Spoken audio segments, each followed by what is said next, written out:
Chapter 1. Beckenham, Greater London. Oliver Waterman, a creature of habit, walked his cocker-spaniel, Luna, the same way every early morning. Their relaxed stroll allowed plenty of time for the amiable bitch to satisfy her olfactory curiosity and to re-establish her territory by sprinkling it with urine. An endearing creature with a sensitive nature, the well-groomed spaniel often succeeded in rescuing her owner from moments of deep despair by putting her head on his knee and staring up at him with soft, half-moon eyes. Since redundancy had left Oliver feeling worthless and embittered, for he considered himself an expert at his job of 20 years, it was easy for him to lose hope of further employment as a precision grinder in this period of economic recession.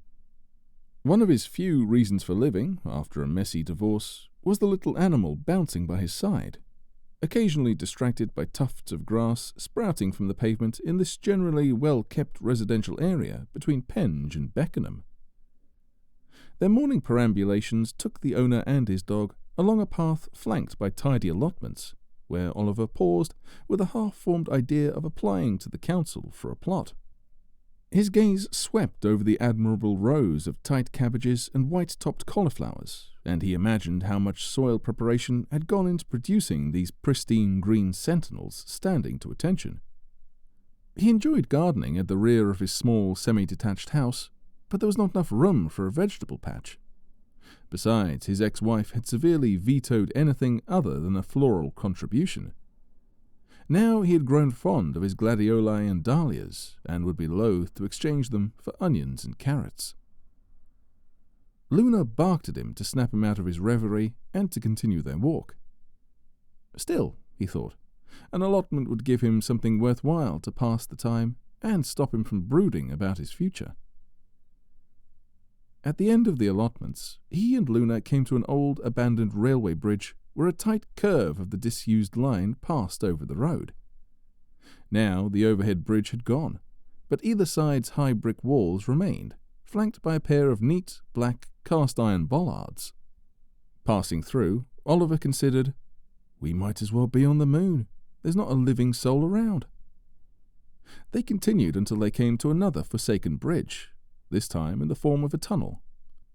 Ordinarily, Luna loved sniffing around the delightful odors that her owner found so repugnant, because less civilized humans than himself tended to use the secluded underpass as a urinal. Today, though, Luna dug in her heels and whined. "What's up, girl?" Oliver had a bad feeling. His little dog never behaved like this. She trembled and whined continuously, so he bent to comfort her. But so unlike his little girl, she wriggled free, and, nose pointing to the tunnel, began to bark, stopping only to turn her head to stare at him as if asking why he did not understand. Then, once again, she bristled, hackles erect, giving a series of short yips, and the whining restarted. A dreadful presentiment gripped Oliver Waterman. Commanding the spaniel to sit, he reached into his tweed jacket pocket, pulled out his mobile phone, and switched on the torch facility and headed into the gloomy tunnel, only slightly lit at the entrance by the early morning light. His torch beam picked out a huddled form on the ground. There was no doubt it was a body. The corpse of a young woman, her blonde braided hair stretched behind her, lay head towards him. He presumed she was dead. Common sense told him not to touch her. He caused a booming echo by calling out, but there was no response from the inert form. So, refusing to approach too closely, he dialed 999 and asked the operator for the police and an ambulance. He gave directions and told the professional-sounding operator that he thought the young woman was dead, but hadn't gone close to avoid contaminating the scene.